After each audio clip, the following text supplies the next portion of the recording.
Hello, this is Matthew, and we're going to be going through some of the simple questions that you would be asked during a Node.js interview. What we're going to do is we're actually going to break out the section into three key areas. There'll be beginner questions, there'll be intermediate questions, and advanced questions.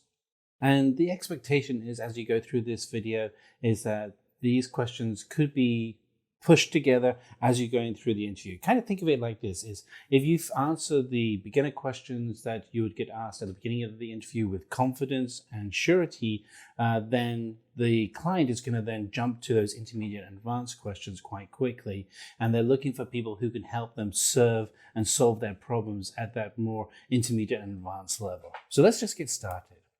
So the first question you're probably going to be asked is, what is Node.js? Do you know what it's for? And essentially, Node.js is one of the most popular, if not the most popular, open source cross-platform JavaScript programs. It allows you to build out web applications that run on the server. It's extremely flexible. It allows you to implement a lot of solutions outside of just the core programming runtime. And it allows you to build solutions extremely quickly in an open source mindset for DevOps. It is used essentially for creating client-side web applications. We'll see this later on, and you may want to talk a little bit about using Express.js and how you can build out APIs to work with Node.js and connecting to databases such as MongoDB. And that is also really good for being able to store data-intensive applications that are asynchronous and event-driven in their model. And this is important when you're talking about creating applications that can scale rapidly. So you're going to then be asked, how does Node.js work? Well, Node.js itself is actually built on the V8 engine, and the V8 JavaScript engine is the same engine that runs JavaScript in your Chrome web browser, extremely fast. It allows for high output and non-blocking through your I/O input outputs, and is single-threaded event loop. So you're going to be then asked, where can you use Node.js? And the reality is that the applications for Node.js keep expanding, but there are some core applications that you can work with Node.js right now. Such as web applications, distributed system, and network applications. Probably referencing the web applications is a really good starting point, because here you can actually talk about maybe some examples that you've done where you're building out some of these web applications. Indeed, one of the things that you want to be consistently doing and peppering your answers with is examples of work that you have done. Now, it doesn't matter if those examples are purely experimental or training examples that you've done. The fact that you've actually worked with Node.js and created a distributed system or a web application is really valuable, because it shows the person that you're meeting with that you have knowledge and understanding and practical experience of applying the theory of working with Node.js with the practice of working with Node.js. So be asked about, essentially the I/O refers to the transfer of data in and out of a system. And that's really it. And there's a reason why Google calls their conference I/O. It's the transfer of data in and out of our brains at their conference. The application is the same here. It's about moving data in and out of systems through using Node.js. And that every event can be tracked, whether it's on a physical device, a network, or files within a system. Again, it's input and output. So let's go through, and you're going to be asked, can you explain the difference between front-end and back-end development? And this is a question that I get asked a lot when I'm meeting with clients. People get really confused about what is the difference between front-end and back-end development. Bottom line, front-end is what gets resolved inside of your web browser or the app on your mobile device. Backend is what gets resolved, essentially what we call the back office or server-side applications, but that's becoming more and more synonymous for what gets run in the cloud.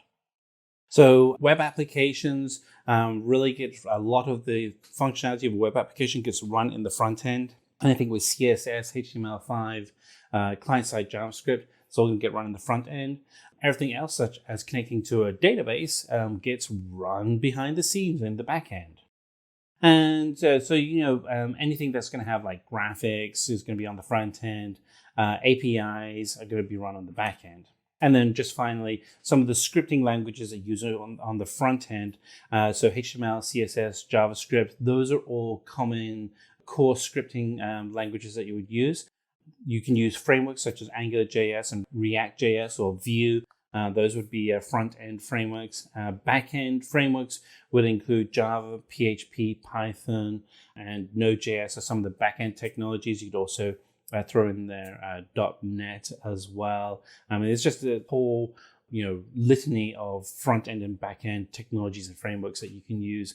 And this is actually a good point to kind of explain the experience you have outside of just working with Node.js, but other technologies that you've been working with that potentially that the client is also using. So another question you're going to be asked when you're looking at Node.js is, can you tell me about NPM? And so when somebody asks you what is NPM, the first thing you're going to respond is, do you mean Node Package Manager? And the reason why you want to respond like that is that you want to qualify their question with understanding that you know what they're talking about, but you want them to verify that. And so Node Package Manager is NPM. And it's responsible for packaging all of your modules that you're working with in Node.js. And we have a whole series of videos that we've done on Node.js, and every single one of them includes references to NPM. So you're going to be asked, okay, you told me what it is, can you go into a little bit more details, so you can provide two main functionalities. And so one of them is being able to manage online repositories of modules and packages. So you can go to like search.nodejs.org and you can find packages that you can install into your solution, such as Express.js. And it also provides a command line utility that allows you to manage your packages very quickly through terminal window or command line. I use VS Code a lot, Visual Studio Code, and it has a command line utility built right into it that allows me to interact with NPM. So what are some of the modules in Node.js? And so, modules in Node.js, they're essentially like JavaScript libraries. So you can think of some of the JavaScript libraries that you may have used. The functionality is somewhat the same, but they're designed for Node.js and to run on the server. And there are ways in which you can go ahead and create some of those modules. So for instance, if we're creating a web server, you can actually use the require command to be able to require that the server be there. So the example we have on the right-hand side shows that we really do need to have HTTP, which is a web server, and we require that to be installed. And so that if you're running that NPM package, it will actually install the HTTP server, and then you can actually write some code to actually then listen on the local host port 2000 for where you'll be running your application. And there are just, there's a whole bunch of modules that come with Node.js right out of the gate. And here are some of the modules that you have. We also referenced just earlier on, HTTP is a core module for running a web server. You have a utility function that is useful for developers to assess features within your Node.js project. You have a URL module for any URL parsing you'd be doing. And you also have a stream, which allows you to be able to stream data in and out of your system and be able to manage how that's being worked. And then zlib, which allows you to compress and decompress files so that you can keep your storage of files to a minimum. So a question you're going to be asked is, why is Node.js being preferred over backend technologies such as Java and PHP? Particularly with Java, it's a very mature, stable language. It's been around for more than 20 years. PHP runs some of the most powerful and largest websites out there, such as Facebook. So why would you use Node.js? Well, the first response is kind of a gimme, but it is really fast. And if you watched any of the videos that we've done on Node.js, building out solutions and developing the solutions, you'll see just how fast it is. The second is the really kind of the secret sauce with Node.js is the Node Package Manager. And the Node Package Manager allows you to install additional functionality such as Express or Mongo as a database into your solution really quickly. And there's over 50,000 bundles available for Node Package Manager. If you're building out a real-time application that's data intensive and you need to have APIs quickly developed, then Node.js is really the great solution for you. It allows you to build out these solutions really quickly. And there is a easy synchronization between the server and the client due to the code base. And then finally, because the structure of Node.js is JavaScript, if you are making the pivot from being a front-end web developer to Node.js, it's just going to make it a lot easier for you to pick up Node.js because you have that common language of JavaScript. And on top of that, JavaScript is the world's most popular scripting language. So let's talk about some of the differences between Angular and Node.js. And so the reason why this question may come up is the person interviewing you is seeing whether or not you do know the difference between a front-end framework and a back-end framework. And this is one of those questions where you can go, well, there are differences, but the differences are because they complement each other. So Angular is a front-end development framework, whereas Node.js is a server-side framework. Other differences, though, between the actual frameworks themselves is that Angular is written in TypeScript, which is a modification of JavaScript. Node.js is written in C and C++. Angular is used for building out single-page client-side web applications. And so that's the key word there is client-side. Whereas Node.js is about building out fast and scalable server-side network applications. Again, the two complement each other. Angular splits web applications into the MVC and model view control components, whereas Node.js generates a lot of database queries. It does more than that as well, but you can think of Node.js as that glue to your database. So let's talk a little bit about when you're connecting to a database with Node.js. And so you're going to probably be asked, what is the most popular database used with Node.js? And there are a couple. MongoDB is largely the most popular NoSQL cross-platform database. MySQL is also very popular, and that's a more traditional relational database. You would go with MongoDB for really more modern solutions. When you're looking at creating an application that's going to really scale into just managing masses and masses of data that has to be created, read, updated, and deleted very, very quickly. For some of the other popular libraries that you use for Node.js, Express.js is a very popular one. I really like working with Express.js. It allows me to build out web applications really quickly. More importantly, it allows me to build out APIs very quickly, and which, APIs are essentially web applications themselves. But being able to do that very quickly with a framework like Express.js is very useful. Mongoose is an application that makes connecting to a Mongo database really easy. So here is an example of Express.js, which is in itself really a flexible but a solution that you can do lots with, and Mongoose, which is a more focused solution, which allows you make it easier to connect to your databases.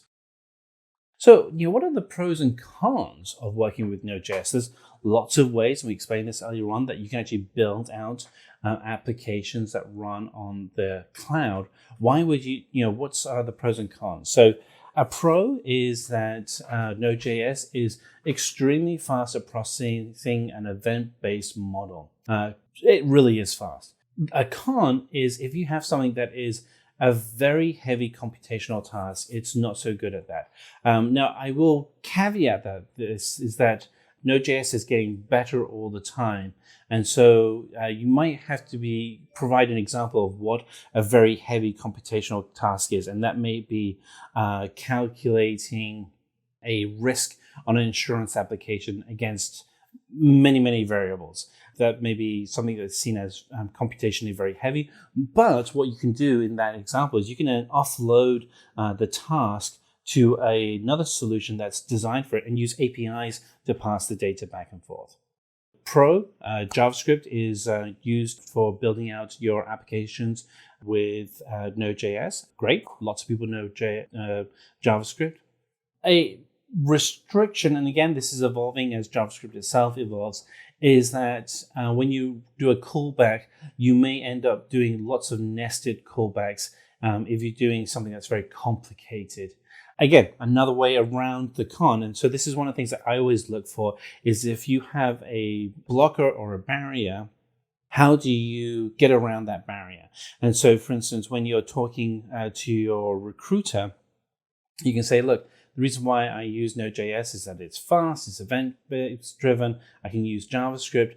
There are some challenges, but what I do to get around those challenges and that's where you can say that, you may run the complex script off and you may write that in .NET or Java or PHP, and then use an API to do the response back into Node.js. So you get the benefits of both worlds, but minimize the investment in having to manage a complex environment such as Java versus a relatively simple environment with Node.js. The Node Package Manager makes it extremely easy to access just an awful lot of functionality. With over 50,000 packages, there's a package for that. So from being able to have a tool that creates unique identifiers that you might need to have for generating content that gets posted into a database, through to being able to connect to databases, through to running so many different solutions. The NPM Package Manager, with its access to so many different packages, makes it great for getting access to all that content. Now, a con is working with relational databases with Node.js isn't as easy as a NoSQL database. Now, you can do it, and there are ways around that. And what I would do when this question comes up is always kind of pivot to say, hey, this is how you can actually then get around building out that application. Pro for Node.js, designed for streaming huge amounts of data in and out. A con is that Node.js is single-threaded, and so it can be CPU intensive. But again, there are ways around that, and a good way around that is scaling your solution in an elastic environment such as the cloud. So what is the command used to import an external library? And so to import an external library, the command is the require command. So an example we have here is you're going to start a variable, and the variable is going to be for HTTP, and you're going to then require the HTTP service. That means that the application itself won't run unless the external library, the HTTP library, is installed. Okay, so those were our introductory questions for Node.js. Let's kind of pivot and take a look at the intermediate questions that you would be asked. So what does event-driven programming mean? So event-driven programming means that if something happens, something else will happen in response. So for instance, if you click a mouse, that mouse click is an event. That means something has to respond to that event. Just think of it as cause and effect. It's just the basic motion of physics. So that's what event-driven programming means. You also look at it as a callback function so that when an element is executed, something will happen in response. So what is an event loop in Node.js? So an event loop in Node.js is when you do an asynchronous call. And what that essentially means is that you are sending out data, and then a non-blocking input-output from Node.js is pulling data back in. What is an event emitter in Node.js? So an event emitter has really two areas of focus. One is that it manages the classes that hold all the objects within your event. And we have an example of this on the right-hand side. And then whenever an event actually is thrown, the functions are then called on that event synchronously. So for instance, we have in our example on the right-hand side, we create an event, and then we have the functions that are executed in a series from that event. So let's talk about the API functions in Node.js. So there are two types. One is an asynchronous non-blocking function, and the second is a synchronous blocking function. And the difference between the two of them is asynchronous is that there is no structure to the order for how the API is resolved. Synchronous means that when the feedback from the API is received, you have to execute the response in a series for how the response is sent to you. So what is a package.json file? So the package.json file is at the heart of our Node.js package when we actually will initialize a solution folder to be a Node.js package. You'll find that the package itself holds all of the metadata that's particular to the project you're working on, such as project name, version, requirements. You have to have it installed in the root of the directory for the project. And again, look at any of the videos that we have on Node.js. We do have demonstrations within those videos that actually then go through and break out how to create that root package. And you'll see how you can actually then go ahead and update the instructions or the metadata within the package. So here we have an example of what that metadata looks like. So again, this kind of continues that question of what is a package.json file? And you may be asked, what is the metadata and why is it important? And the metadata is a basic JSON collection of pairing of key details such as name, version, description, and then the custom version that you put. So for instance, under name, you could create a name for your project. There can't be any spaces. What is the version and the description? What is the main or starting path for the solution? Typically, that would be index.js, but it could be anything.js. But index.js is typical simply because index.html is the starting point for a typical web application. So how would you use a URL module in Node.js? So with a URL module, what it allows you to do is really two things. One is that it provides the resolution and parsing of a URL for utilities in your application. And then it allows you to extend your module with built-in solutions and split up the web address into a readable format. So in this example, we have the URL and the response it would give for that URL, which would then be a year and month, and it would be in a readable format. So it would read out as 2020 and then the month. So what is Express.js? And you've heard me mention this a couple of times in the video, and we actually have a separate video on Express.js. But Express.js is a web application framework that allows you to build out web solutions for both mobile and traditional desktop right inside of Node.js. So it's very easy to use.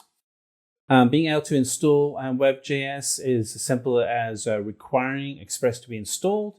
In the example that we have here on the screen, it's a full solution of showing how to actually build out a solution with Web.js. So in this example, you start off the first two lines, require Express to be installed, and the install comes from Node Package Manager. Then we have a simple application that will then send to the browser window a hello world message confirming that Express is up and running. And then the third block of content, starting with var server, actually will define the port where your application is going to run. So in this instance, the port is going to run on localhost, and the port will be port 8081. And so you can actually go to localhost 8081. And when you do that, that will trigger the application that will forward up the message, hello world. And it's all coming from Express.js. So what are streams in Node.js? So streams are objects that allow you to read and write data continuously back and forth within your application. And there's really 4 different types of streams. There's readable, writable, duplex, and transform. The readable one is streams for which data can be read.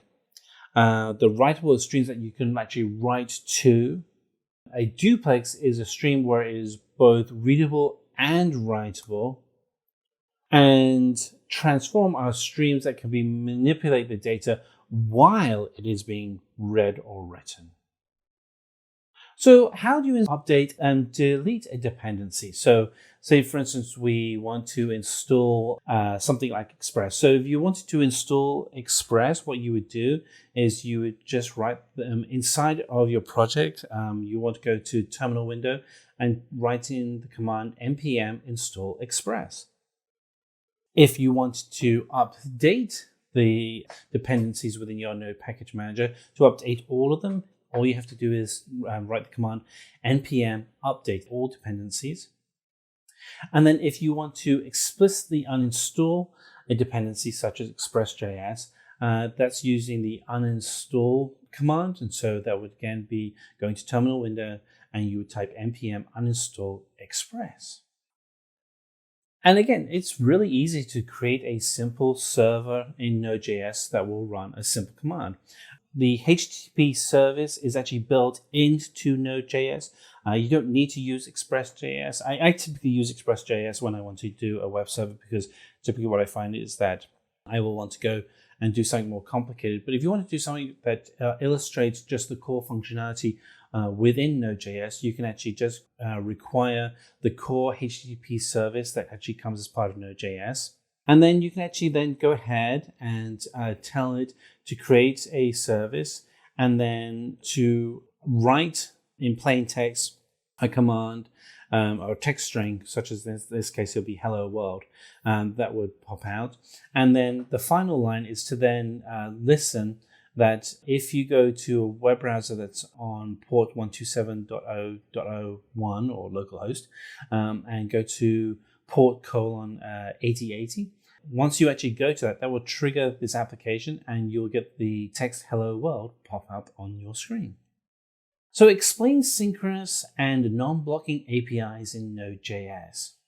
So all the APIs in Node.js are asynchronous, which means that they are non-blocking, which means you can run them continuously and scale around that, which is just fantastic. It's one of the reasons why Node.js can scale so fast. And the means that the APIs can return data, send data after it's been called, and really increase the efficiency of events as they are triggered within Node.js. So how do you implement async in Node.js? And so the example that we have on the left-hand side allows us to trigger async, and it's using the async function. And as you can see in this example, it's actually something that can be done very quickly. In this example, we're actually making a command to localhost and an app that's running on port 3000. And then depending on what we get, if there's an error message, then we'll have error message go to the console log, which is the terminal window. And if we get a response to an application, then we'll actually get a positive response, which would be fetched response. So again, very quick and easy that you use the async function to be able to build out and to get your asynchronous code. So what is the purpose of module exports?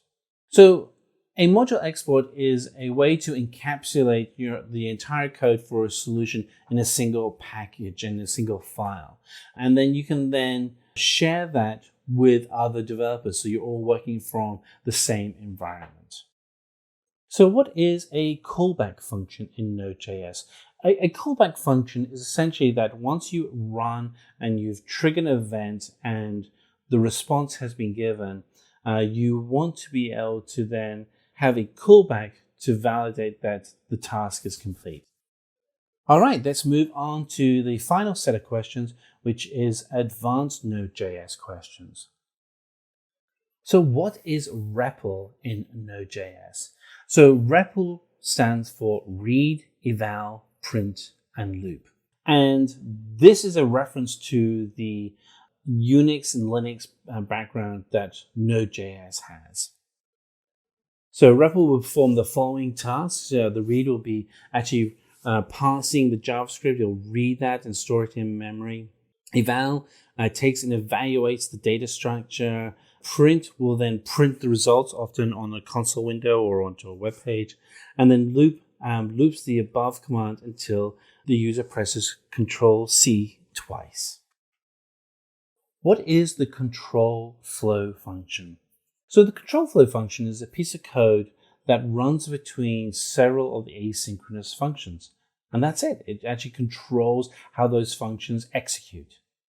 So how control flow controls the function calls? And it does it through 4 ways. One is it controls the order of execution. It collects the data. It limits the concurrency. And then it also calls the next step in a program. Again, this is a management tool for how your functions are called within Node.js. So what is the difference between fork and spawn methods in Node.js?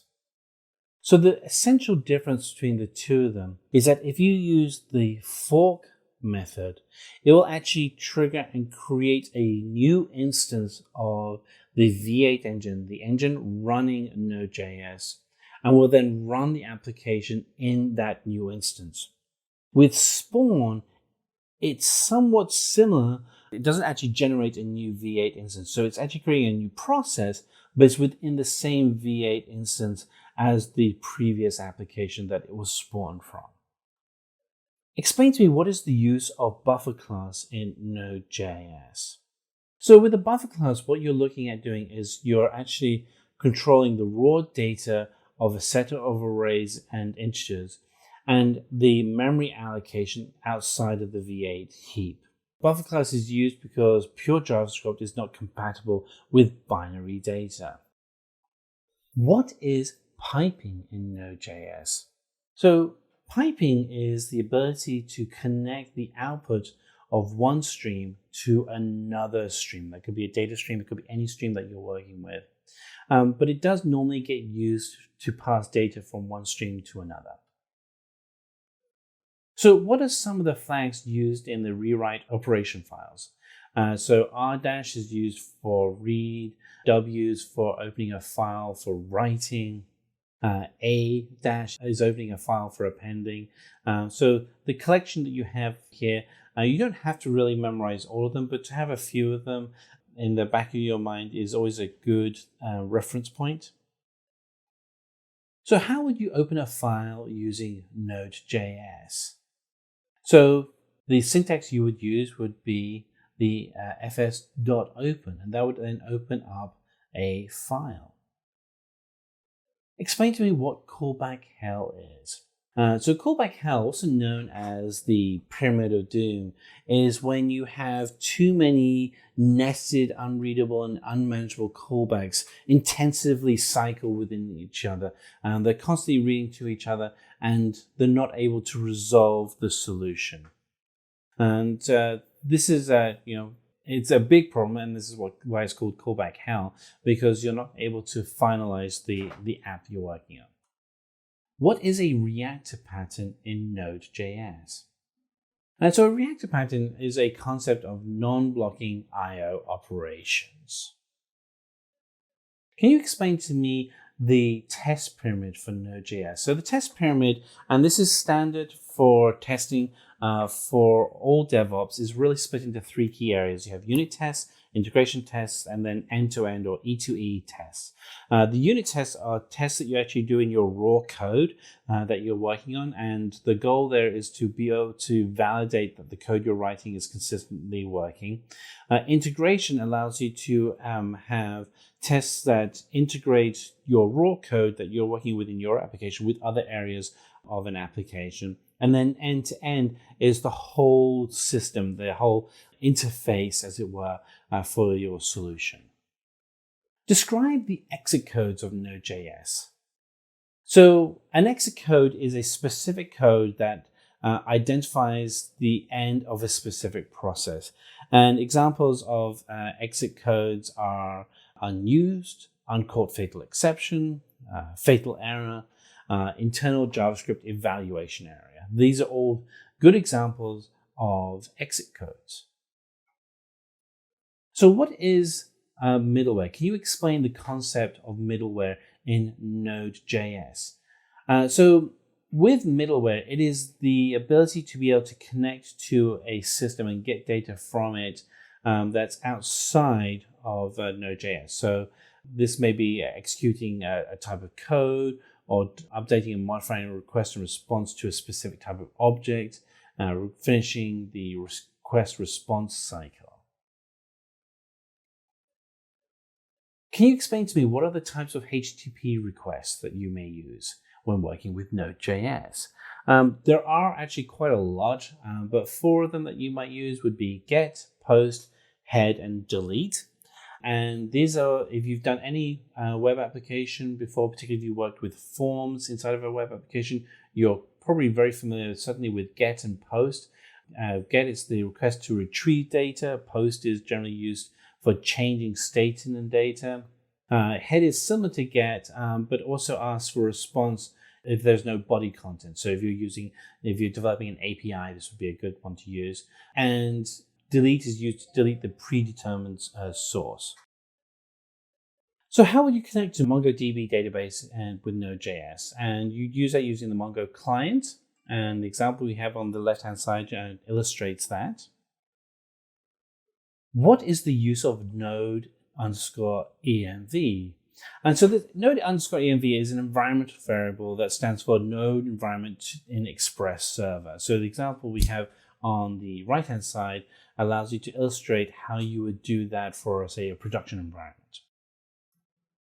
So what are some of the various timing features in Node.js? So the timing functions that you could use here, set timeout and then clear timeout, and use to schedule code execution that you'd have inside of your application. You also have set interval and clear interval to execute a block of code at multiple times in your application. Set intermediate and clear intermediate to execute code that is at the end of your application. So there we are. We've gone through all of the questions that you may be asked during an interview on Node.js. If you have any other questions that you feel are missing, please put those in the comments below. We do read the comments and we do respond to those comments. If you like this video, we actually have a whole series of videos on Node.js, but hit the subscribe button and the notify bell, and we'll make sure that you then get all of the latest videos that we publish. Have a great day.